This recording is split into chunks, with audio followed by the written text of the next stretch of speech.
Ano nga bang pinagkakaabalahan namin kapag hindi kami nagta-travel?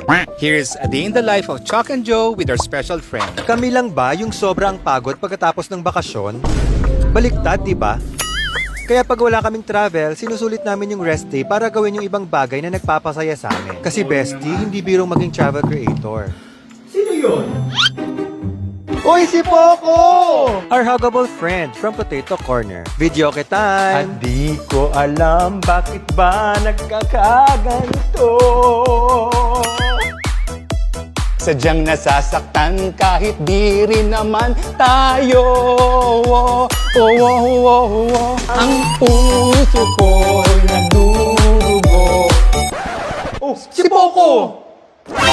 Oh, anong ginagawa mo dyan? I want to go swimming.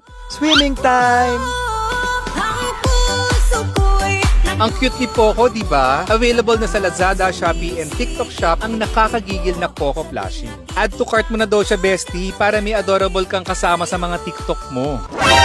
Mahiwagang sala. Poco, raise your hands. Ako dito sa taas. Pataas, hindi magbabiral to. Take two. Okay, 1, 2, 3, go. Mahiwagang salamin.